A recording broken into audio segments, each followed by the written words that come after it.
teman-teman semuanya, perkenalkan nama saya Cecilia Efrani. Saya dari kelas 1D dengan NIM 2503030124. Pada video kali ini saya akan membahas terkait trias politika. Video ini dibuat untuk memenuhi tugas UTS mata kuliah pengantar ilmu politik. Oke baik teman-teman, sebelum kita membahas lebih lanjut terkait materi trias politika, sebelumnya kita harus memahami dulu apa sih trias politika itu sendiri. Jadi teman-teman, trias politika itu berasal dari bahasa Yunani yang artinya politik tiga serangkai. Kata trias berarti tiga, kata politika yang berarti negara atau kekuasaan. Jadi sederhananya, trias politika adalah konsep politik yang berarti pemisahan kekuasaan. Tujuan dari trias politika ini adalah teman-teman yaitu mencegah kekuasaan negara yang bersifat absolut. Kalau teman-teman bertanya, apa sih negara yang bersifat absolut?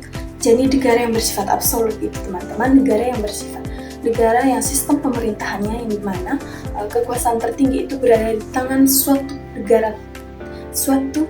penguasa tertinggi atau tunggal. Contohnya itu raja, presiden, atau kaisar. Jadi inti dari konsep pemisahan trias politika yaitu membagi suatu pemerintahan negara menjadi tiga jenis kekuasaan, yaitu kekuasaan eksekutif, kekuasaan legislatif, dan kekuasaan yudikatif. Kita sebagai negara Indonesia, negara demokrasi, yang salah satu negara yang menganut konsep ini. Tanpa adanya pembagian kekuasaan, suatu negara akan rentan jatuh pada penyalahgunaan wewenang. Mari kita pelajari bersama bagaimana ketiga konsep ini bekerja.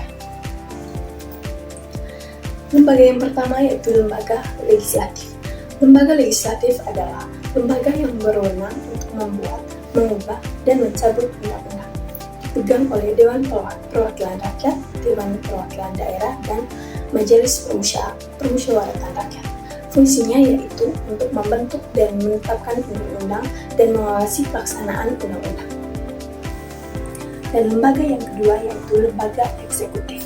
Lembaga eksekutif yaitu lembaga yang diberi kekuasaan untuk melaksanakan dan menjalankan undang-undang. Dipegang oleh kepala pemerintahan yaitu presiden, wakil presiden, dan para menteri-menteri. Fungsinya yaitu untuk memastikan kebijakan publik dan peraturan perundang-undangan dapat dijalankan secara nyata dalam kehidupan berbangsa dan bernegara. Dan lembaga yang ketiga yaitu lembaga yudikatif. Lembaga yudikatif merupakan cabang kekuasaan yang berfungsi untuk menegakkan hukum.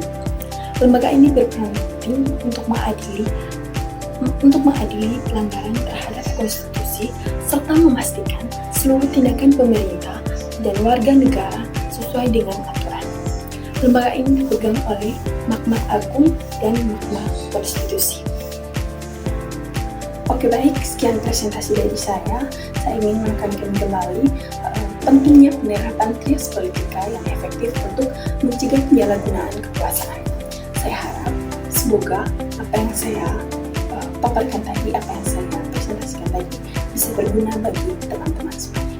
Terima kasih.